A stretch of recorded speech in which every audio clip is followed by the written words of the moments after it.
దేవుని నామమునకు స్తోత్రం కలుగును గాక. ప్రతి ఒక్కరు కూడా ప్రభు నామమున వందనాలు తెలియజేస్తూ ఉన్నారు. దేవుని యొక్క వాక్యమును చదువుకుందాము.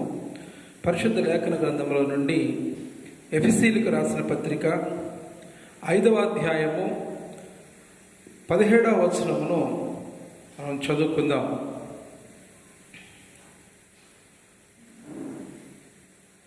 ఇందు నిమిత్తము మీరు అవివేకులు గాక ప్రభు యొక్క చిత్తమేమిటో గ్రహించుడి, మరియు మద్యముతో మత్తులై ఉండకుడి, దానిలో దుర్వ్యాపారము కలదు, అయితే ఆత్మపూర్ణులై ఉండుడి. ప్రార్థన. పరిశుద్ధుడానికి వందనములు స్తోత్రములు చెల్లిస్తున్నాను. ఈ సమయంలో ఈ వాక్యముని వినికిడిలో ఉంచుకొని మా అందరితో మాట్లాడమని, ఎందరైతే ఈ వాక్యం వినుచున్నారో వినివారందరినీ నీ దైవాత్మతో నింపమని, మహిమ పొందమని యేసునామమును వేడుకొనిచున్నాము తండ్రి, ఆమేన్. ప్రియులారా,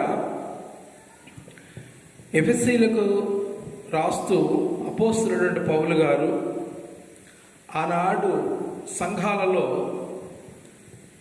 దేవునికి వ్యతిరేకమైనటువంటి కార్యాలు సంఘముల్లో జరగడం చూచి వారిని హెచ్చరిస్తూ, కడవరి దినాల్లో ప్రభువారిని ఎదుర్కోవడానికి సంఘము ఎలా సిద్ధపడి ఉండాలో, విశ్వాసులు దేవునిలో పరిపూర్ణత చెంది, భక్తిలో పరిపూర్ణతను చెంది ఎలా ఉండాలనేటువంటి విషయంలో కొన్ని హెచ్చరికలను వారికి తెలియజేస్తూ ఒక మాట చెప్తూ ఉన్నాడు.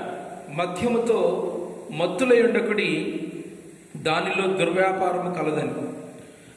ప్రియులారా, ఈనాడు చాలామంది మద్యమునకు బానిసలై వారి కుటుంబ వ్యవస్థను పాడు చేసుకుంటున్నారు. అనేక మంది మద్యమునకు బానిసలై దేవుని కృపను పొందకుండా అకాల మరణాలు పొందుతూ ఉన్నారు. వారి జీవితాలను, వారి యొక్క బ్రతుకులను, వారి యొక్క కుటుంబ వ్యవస్థలను నరకకూపంగా మార్చుకుంటూ ఉన్నారు. ఈ క్రిస్టమస్లు, జాన్యువరి పస్లు, ఇక అనేకమైనటువంటి వాటికి కూడా మద్యమును చాలామంది సేవకులు కూడా సేవిస్తున్నట్లుగా అనేకమైనటువంటి విధాలుగా తెలియపరచబడుతూ ఉంది. ఇది ఎంతో దుఃఖకరమైన విషయం, చాలా బాధాకరమైన విషయం. 2019 సంవత్సరము డిసెంబర్ 25వ తారీఖు క్రిస్టమస్కి, 2019 డిసెంబర్ 25 క్రిస్టమస్కి నేను ఒక యాడ్ని చూసినప్పుడు నాకు చాలా ఆశ్చర్యం కలిగింది. అదేమిటంటే, కేక్ తయారు చేసేటువంటి వారు, ఆ బేకరీ వారు కేక్ తయారు చేస్తూ ఉన్నారు, క్రిస్టమస్ కేక్ తయారు చేస్తూ ఉన్నారు.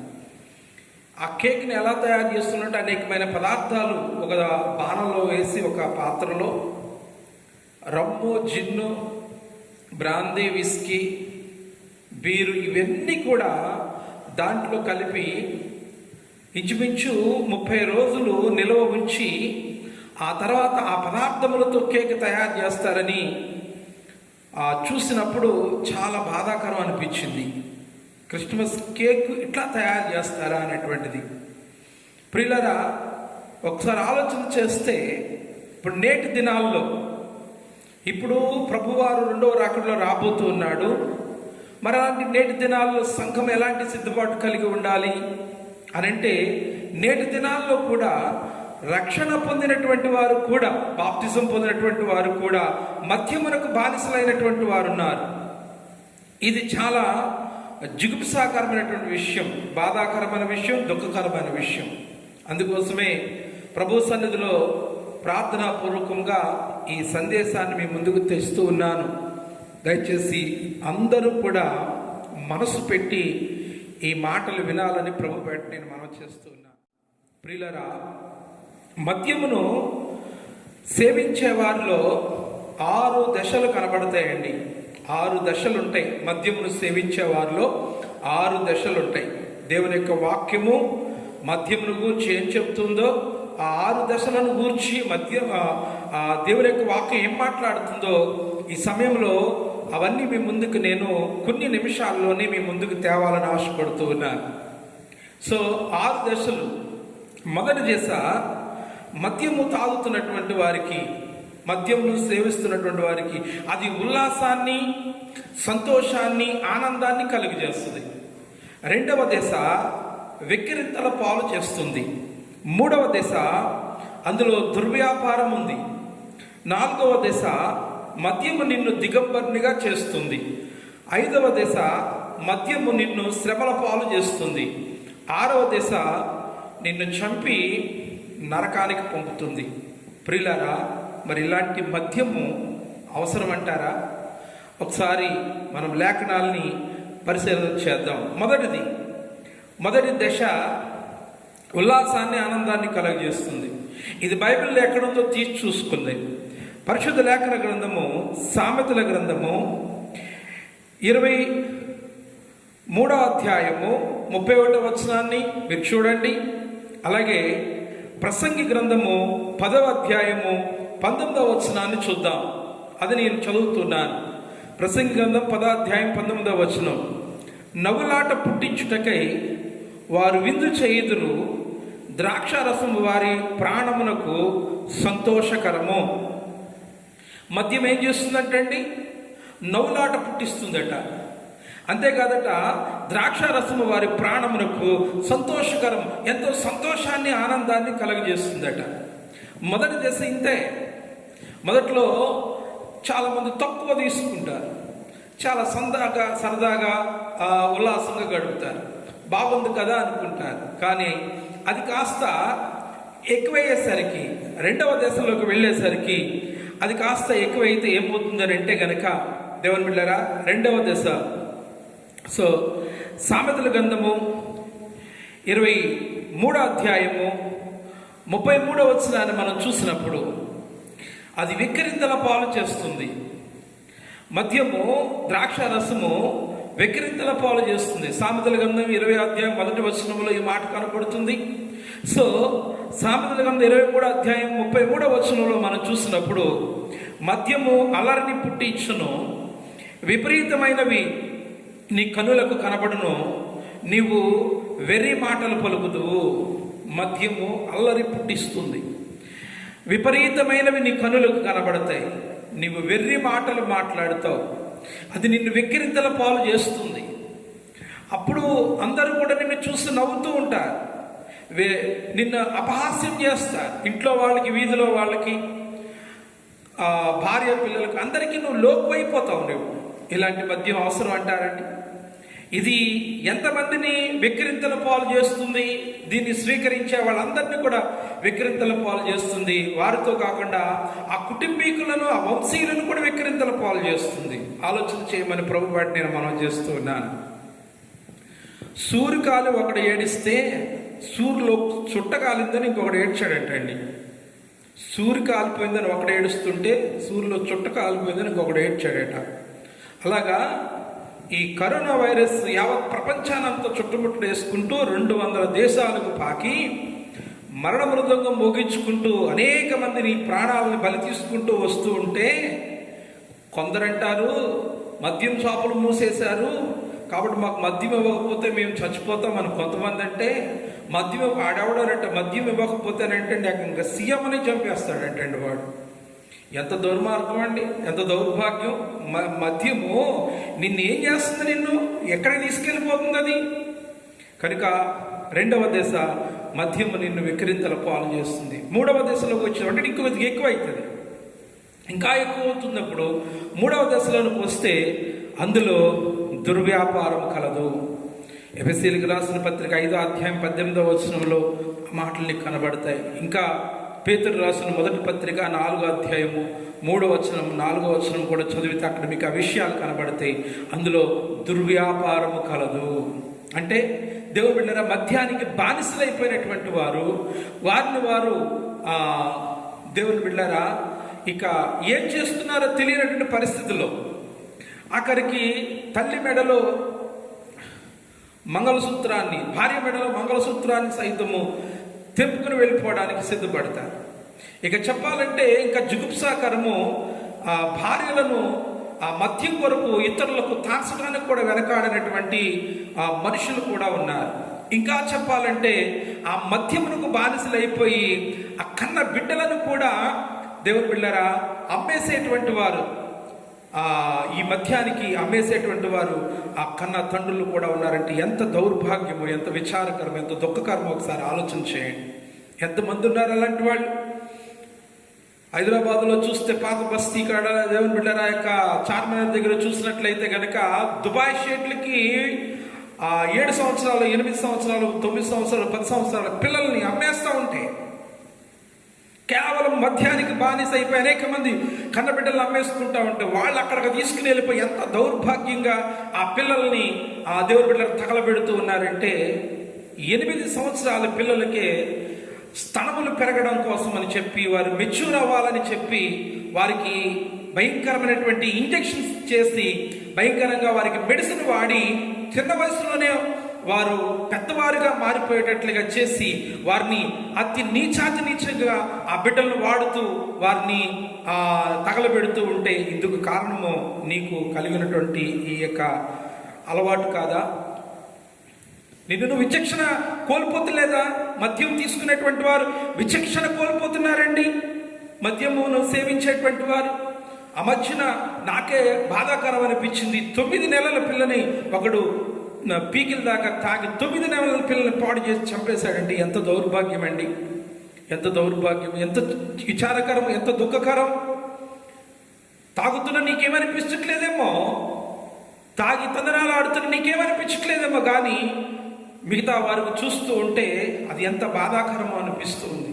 పీకిల దాకా తాగేసి 3 సంవత్సరాలు ఆ పిల్లనండి ఒకడు పాడు చేసి పాడేసి, ఇంకొకడు 4 సంవత్సరాల పిల్ల, మరొకడు 5 సంవత్సరాల పిల్లని, ఇంకొకడైతే 12 సంవత్సరాలు తన కన్న కూతుర్ని కడుపు చేసి వదిలేశాడని అంటే కనుక ఇంతకు మించినటువంటి దౌర్భాగ్యం ఇంకేమన్నా ఉందా అండి? ఎందుకు అని అంటే కనుక కన్న బిడ్డనండి, కన్న బిడ్డను ఎవడైనా అట్లా చేస్తాడా? ఎంత దౌర్భాగ్యము. మన భారతదేశానికి పుణ్యదేశం అనేటువంటి పేరుంది. ప్రపంచ దేశాల్లో ఒకవేళ గౌరవము, పేరు, ప్రతిష్ఠున్న దేశం ఏదేముందంటే అది మన భారతదేశమే. నేను గర్వంగా చెప్పుకుంటాను భారతదేశం గురించి. అందుకనే నాకు విదేశాలకు ఎన్నో అవకాశాలు వచ్చినా నేను ఎప్పుడు వెళ్ళడానికి ఇష్టపడలేదు. వెళ్ళను అనుకుని నేను అలా ఉండిపోయాను. నేను ఎందుకనంటే భారతదేశానికి ఉన్నటువంటి పేరు, ప్రతిష్ఠలు అంత గొప్పవి. దానిని ఈ రోజున పాశ్చాత్య దేశపు పోకడలను తీసుకుని వచ్చి భారతదేశాన్ని దేవుని బిడ్డలు ఇక్కడ ఉన్నటువంటి సంస్కృతి సాంప్రదాయాలను కూడా మంట కలిపి ఇక్కడ నేలను కూడా దేవుని బిడ్డల మలినం చేసేటువంటి వారు అనేక మంది కనబడుతున్నారు. నేను ఎవరి గురించో నేను ఎవరి గురించి చెప్పట్లేదు, కానీ ఈనాడు క్రైస్తవ్యంలోనే ఇంత నీచంగా నడిచేటువంటి వారు జీవించే వాళ్ళు ఉన్నారు. క్రైస్తవ్యంలోనే ఇలా జీవించే వాళ్ళు ఉన్నారు. అదే బాధాకరం అనిపిస్తూ ఉంది. సో 4వ దశలో దేవుని బిడ్డలారా, మద్యము నిన్ను దిగంబర్నిగా చేస్తుంది. 4వ దశ వచ్చేస్తాం. ఇక నీ మీద ఒంటి మీద బట్టలు ఉంటున్నాయో లేదో కూడా తెలియదు. నువ్వు డ్రైన్లో పడిపోతున్నావో, పుంతులో పడిపోతున్నావో, ఎక్కడ పడిపోతున్నావో తెలియదు. నీ పక్కన పందులు పడుకుంటున్నాయో, కుక్కలు పడుకుంటున్నాయో తెలియదు, ఏమీ తెలియదు.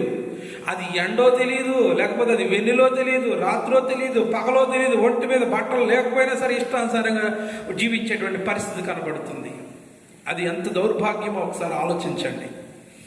సో చెప్పడానికి సమయం లేదు, చాలా తక్కువ సమయంలో ఈ వర్తమానం మీ ముందుకు తేవాలనుకుంటున్నాను కనుక ప్రియులారా, 4వదిగా మద్యము నిన్ను దిగంబరునిగా చేస్తుంది. సో 5వదిగా చూస్తే మద్యము నిన్ను శ్రమల పాలు చేస్తుంది. 5వదిగా మద్యము నిన్ను శ్రమల పాలు చేస్తుంది. దేవుని యొక్క వాక్యము సామెతల గ్రంథము 23వ అధ్యాయము 29వ వచనాన్ని మనం చూసినప్పుడు ప్రియులారా, ఎవరికి శ్రమ, ఎవరికి దుఃఖము, ఎవరికి జగడములు, ఎవరికి చింత, ఎవరికి హేతువు లేని గాయములు, ఎవరికి మందదృష్టి, ద్రాక్షారసముతో పొద్దుపుచ్చు వారికే కదా. ఎవరికండి శ్రమ, ఎవరికి దుఃఖం, ఎవరికి జగడములు, ఎవరికి చింత, ఎవరికి హేతువు లేని గాయాలు, ఎవరికి మందదృష్టి, ద్రాక్షారసముతో అంటే మద్యముతో పొద్దుపుచ్చే వారికే కదా. ప్రొద్దున్నే లేకపోతే కావాలి కొంతమందికి. ఎంత ఎంత దారుణమైనటువంటి పరిస్థితిలో అర్థం కానటువంటి పరిస్థితి కనబడుతూ ఉంది. అది నిన్ను ఎక్కించేస్తుంది, శ్రమల పాలు చేస్తుంది, అప్పుల పాలు చేస్తుంది, సొంత గృహం లేకుండా చేస్తుంది, నీ భార్య బిడ్డలను సమాజంలో తలెత్తుకోకుండా చేస్తుంది, నీ కన్న తల్లిదండ్రులను సమాజంలో తలెత్తుకోకుండా చేస్తుంది. రోడ్డు మీదకి పోయినటువంటి భార్యను చూసి నీచంగా మాట్లాడతారు. అప్పులోడు కూడా వచ్చి ఇంటికి వచ్చి నీ భార్య బిడ్డలను నీచాతి నీచంగా మాట్లాడుతూ ఉంటే నీకేమనిపించదు, కానీ వారికి మాత్రం చచ్చిపోవాలనిపిస్తుంది.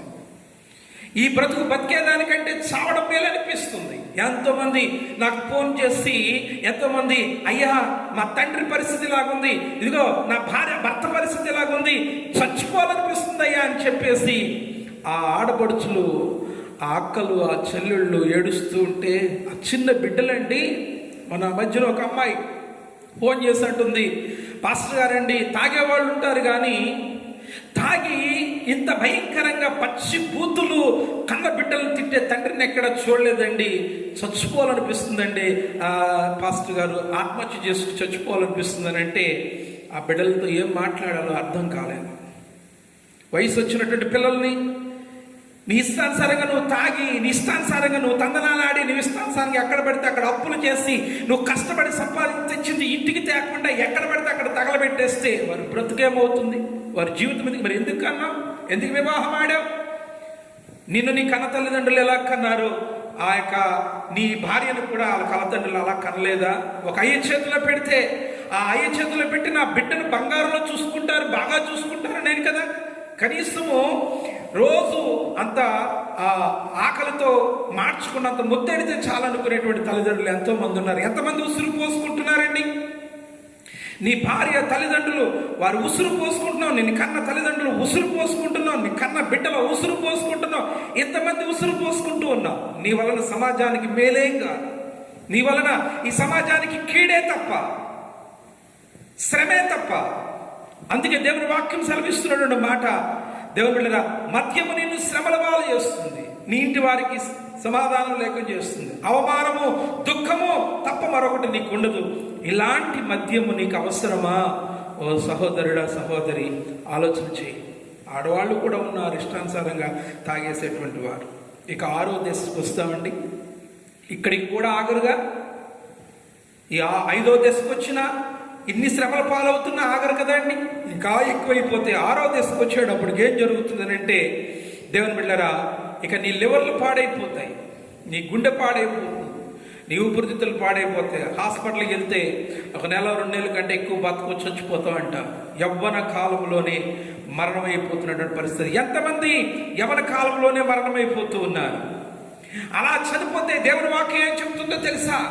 కొరింథీయులకు రాసినటువంటి మొదటి పత్రిక 6వ అధ్యాయము 10వ వచనాన్ని చూసినప్పుడు, కొరింథీయులకు రాసిన మొదటి పత్రిక 6వ అధ్యాయం 10వ వచనాన్ని చూస్తే, త్రాగుబోతులైనను దేవుని రాజ్యమునకు వారసులు కాలేరరు. అక్కడ చదువుకోండి, ఇంకా ఉంటాయి. అలా లోబులైనను, దొంగలైనను, వ్యభిచారులైనను, త్రాగుబోతులైనను దేవుని రాజ్యమునకు వారసులు కానేరరు. దేవుని రాజ్యం నువ్వు రక్షణ పొంది దేవుని వాక్యానికి విరుద్ధంగా జీవించి దేవుని యొక్క నామాన్ని దూషణ పాలు చేస్తే, దేవుని బిడ్డలారా, నీకు నరకము తప్ప పరలోకము నీకు లభించుదని ప్రభు పేట నేను మనం చేస్తూ ఉన్నాను. దేవుని రాజ్యాన్ని పోగొట్టుకుంటావు, దేవుని రాజ్యానికి దూరం అయిపోతావు. నీవు నీ రక్షణ వస్త్రము మలినము చేసుకుంటే, అందుకే అంటాడు అపోస్తలుడైన పౌలు, మద్యముతో మత్తులయ్యొద్దు, మీ అందులో దుర్వ్యాపారం కలదు అని అంటే, యోవేలు ప్రవక్త ద్వారా దేవుడు అంటున్నాడు, మత్తులారా మేల్కొనుడి, కన్నీరు విడువుడి, ద్రాక్షారసము పానము చేయువార్లారా రోదనము చేయుడి. ఇంకొక మాట కూడా అంటున్నాడు, ఇప్పుడైనను మీరు ఉపవాసం ఉండి, ఇప్పుడైనను ఇలాంటి పరిస్థితుల్లోనైనాను, నీ ప్రాణం పోయేటప్పుడైనాను, నీ యొక్క ఊపిరితిత్తులు తినివేయబడినప్పుడైనాను, నీ లివర్లు పాడైపోయినప్పుడైనాను, ఇప్పుడైనాను నీ కుటుంబ వ్యవస్థ పాడైపోయినప్పుడైనాను, ఇప్పుడైనాను ఉపవాసం ఉండి కన్నీరు విడుచుచు దుఃఖించుచు మనఃపూర్వకంగా నా వైపు తిరగండి. ఒకవేళ దేవుడు కరుణావాత్సల్యం గలవాడు, అత్యంత కృప కలిగినటువంటి వాడు, చేయనుద్దేశించిన కీడు చేయక ఆయన పశ్చాత్తాపడునేమో. ఈ విషయాన్ని గమనించండి. దేవుని రాజ్యమును నువ్వు పోగొట్టుకుంటావు. నువ్వు మరణమైపోతావు, నరకానికి వెళ్ళిపోతావు. నువ్వు నరకానికి పోకుండా నిన్ను పరలోకాన్ని తీసుకెళ్లాలని ఆ కరుణామయుడైనటువంటి యేసుక్రీస్తు ప్రభుల వారు నీ కొరకు తన్ను తాను రిక్తునిగా చేసుకుని సొగసైనను స్వరూపమైనను లేకుండా సిలువలో తన ప్రాణాన్ని పెట్టి రక్తాన్ని చిందించి ఆయన చిందించిన రక్తములో నీకు శాప పాప విమోచనము గావించి ఉన్నాడు. రక్త ప్రోక్షణమోస్యం తద్రక్తం పరమాత్మేన పుణ్యదాన బలియాగం. సర్వ మానవుల యొక్క పాపములు పరిహరింపబడాలి అంటే రక్తము చిందింపబడాలి. అది కోడెల రక్తమో, ఎడ్ల రక్తమో, మేకల రక్తమో కాదు. ఆ పరమాత్ముడే కారణ జన్ముడిగా నరావతారమెత్తి ఆయనటువంటి చిందించినటువంటి రక్తములోనే నీకు శాప పాప విమోచన ఉన్నది. కుమారుడైనటువంటి యేసు రక్తము ప్రతి పాపము నుండి నిన్ను పవిత్రులుగా చేయును. ఆ యేసయ్య రక్తము నిన్ను పవిత్రులుగా చేయడానికి ఆయన ధారపోస్తే ఆ రక్తాన్ని సైతము మలినము చేసి వీధుల్లో పారపోస్తూ తొక్కుతూ ఉన్నావే, ఇది ఎంత విచారకరం, ఎంత దుఃఖకరము. దేవుడంటే భయం లేదు, దేవుని వాక్యం అంటే భయం లేదు, సంఘం అంటే భయం లేదు, దైవజనుడు అంటే భయం లేదు, ఎవరికి భయపడవు నువ్వు. కానీ దేవుడు మాత్రము నిన్ను ప్రేమిస్తూ ఉన్నాడు. ఆయన ఇప్పటికీ కూడా అంత ప్రేమ కలిగిన వాడు యేసయ్య. ఆయన దగ్గరికి వస్తే ఆయన ఖచ్చితంగా నిన్ను క్షమిస్తాడు. నీవు విడిచిపెట్టుకోలేకపోతే ప్రభు పాదాలు పట్టుకుని అడిగితే ఖచ్చితంగా దేవుడు నీకు విడుదల కలగజేస్తాడు. దాని మీద వ్యామోహం లేకుండా చేస్తాడు. నా యేసయ్య పాదాలు పట్టుకుని అడుగుతావా? ఇది నరకానికి తీసుకుపోతుంది.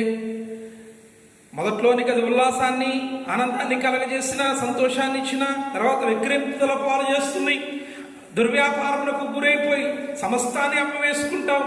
అది నేను దిగంబరిగా చేస్తుంది, శ్రమల పాలు చేస్తుంది. లాస్ట్కు నువ్వు మరణించి ఆ నరకానికి పోయేటువంటి ఆ స్థితి కలిగి ఉంటావు. సరే, అప్పటికి కూడా చాలా మంది మానకుండానే చనిపోతూ ఉన్నారు. ఓకే, ఒకవేళ నువ్వు అలా చనిపోతే చనిపోయాను, నా ఇష్టం, నా ప్రాణం అనుకుంటావా?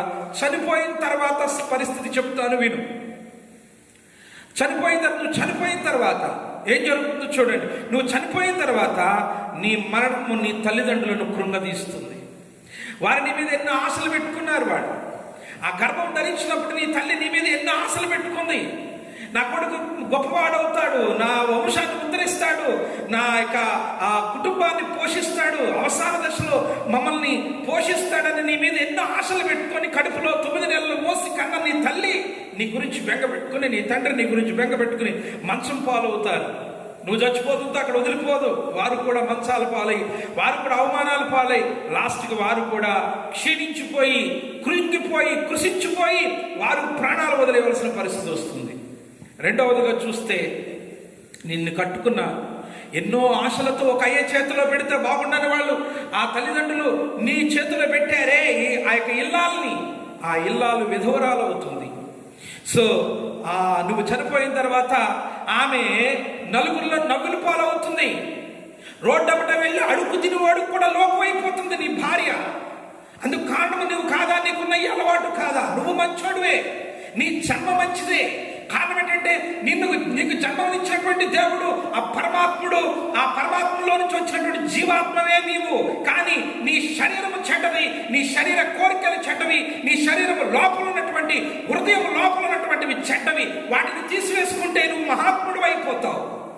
మహాత్మా గాంధీని కన్నటువంటి తల్లి ఏ విధంగా మహాత్మా గాంధీని కన్నదో నీ తల్లి నిన్ను కూడా అలాగే కన్నదయ్యా.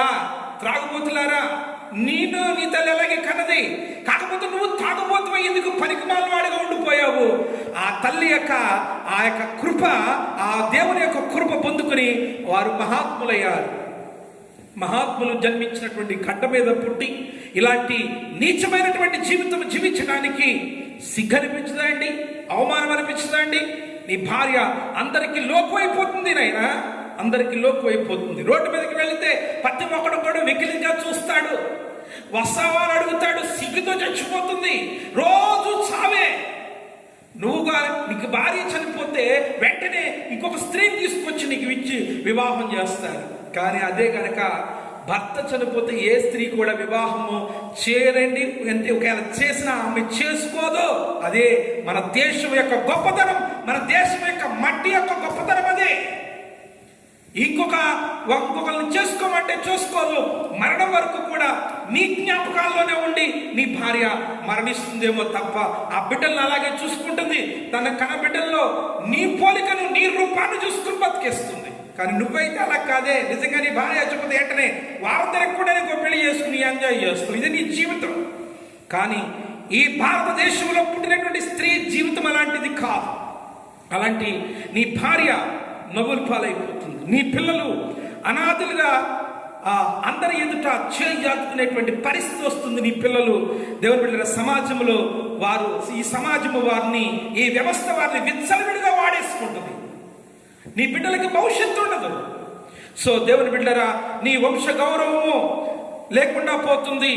నీ వెనుకున్నటువంటి వారికి జీవిత భవిష్యత్తే లేకుండా పోతుంది. నీ తాగుడుతో నువ్వు మరణించడం వల్ల నీ వంశ గౌరవం లేకుండా పోతుంది.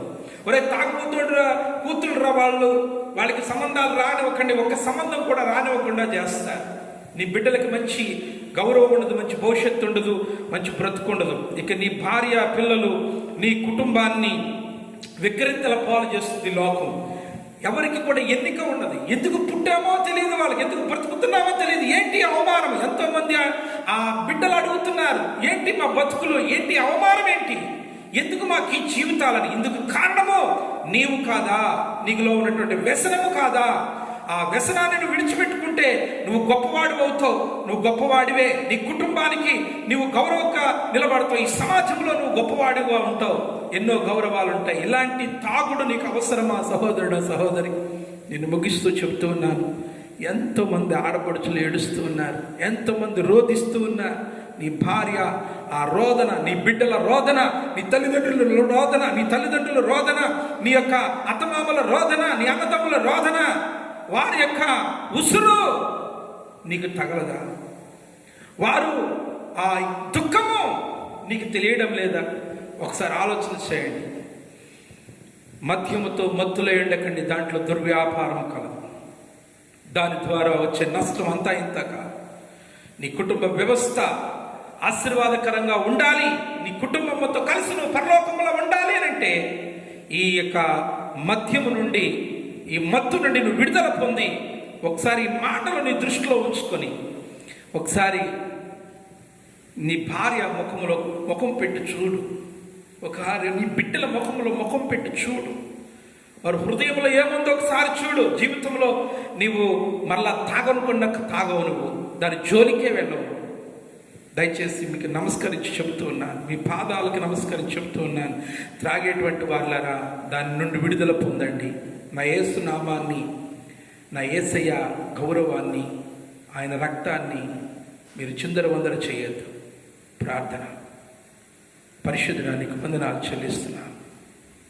ఈ వాక్యము నీ బిడ్డలు ఎందరైతే విన్నారో వినవారందరిలో కూడా ఒక గొప్ప మార్పు తీసుకుని వచ్చి వారు మద్యమునకు బానిసలై ఉంటే ఇప్పుడే యేసు నామములో ఆ మద్యం అనేటువంటి బానిసత్వము నుండి, ఆ పిశాచి నుండి, ఆ దయ్యము నుండి విడుదల కలగ చేయమని వేడుకొనిస్తున్నాను. ఎంతమంది ఆడపడుచులు, ఎంతమంది తల్లులు, ఎంతమంది తండ్రులు, ఎంతమంది ఆ యొక్క అక్కలు, చెల్లెళ్ళు తన భర్తలు త్రాగుడుకు బానిసలై కుటుంబ వ్యవస్థలు నాశనమై సిగ్గుతో, అవమానంతో భరించలేక దుఃఖముతో ఏడుస్తూ ఉన్నారు. ఆ వేదన, ఆ రోదన ఎవరికి చెప్పుకోవాలో తెలియక, ఆ గర్భ శోకము ఎవరికి చెప్పుకోవాలో తెలియక ఇంటి గుండ్రు లంకకు చేటనేటువంటి సామెతను పెట్టి వారిలో వారే కుమిలిపోతూ దుఃఖిస్తూ ఏడుస్తున్న ప్రతి ఒక్క తల్లి పక్షంగా ప్రార్థన చేస్తూ ఉన్నారు. ప్రతి ఒక్క అక్క చెల్లి పక్షంగా ప్రార్థన చేస్తూ ఉన్నారు. ప్రతి సహోదరు పక్షంగా ప్రార్థన చేస్తూ ఉన్నారు. ప్రతి పిల్లల యొక్క పక్షంగా ప్రార్థన చేస్తూ ఉన్నారు. తాగుడికి బానిసలైపోయి వారి యొక్క బానిసత్వానికి బిడ్డల్ని అమ్మివేసినటువంటి, ఆ అమ్మబడినటువంటి వారిలో బానిసత్వాన్ని కలిగి దుఃఖములో, ఆ సంఖ్యలలో బానిసత్వంలో ఏడుస్తున్నటువంటి ప్రతి బిడ్డ పక్షముగా ప్రార్థన చేస్తూ ఉన్నాను. యేసయ్యా, నీ కల్వరి రక్తము బిడ్డల మీద ప్రోక్షించి ఈ త్రాగుడనే మహమ్మారి నుండి బిడ్డలకు విడుదల కలగజేసి ఈ వ్యవస్థలో మార్పు తీసుకురమ్మని వేడుకొనుచున్నాను. ఈ లోకములోనే, ఈ వ్యవస్థలోనే మార్పు తీసుకుని వస్తే నీ భక్తులందరూ కూడా మారుతారని అలాగే ఎవరైతే దుఃఖములో వేదనలో ఉండి నీ ఆదరణ కొరకు కనిపెట్టుతున్నారో ఆ కనిపెట్టు వారందరికీ కూడా నీ యొక్క కృపను అనుగ్రహించి నువ్వు దర్శించి మాట్లాడి ధైర్యపరిచి బలపరిచి నీ పరిశుద్ధాత్మ చేత అభిషేకించి మంచి కుటుంబములుగా వారు కట్టబడటకు ప్రతి తల్లి ప్రతి ఒక్క ప్రార్థన ఆలకించి కార్యం చేసి మహిమ పొందమని ఈ దీనుడు చేసిన ప్రార్థనకు ప్రతిఫలం దయచేయమని యేసు నామమున వేడుకొని ప్రార్థిస్తున్నాము తండ్రి. Amen. Amen. Praise the lord. అందరికీ వందనాలు.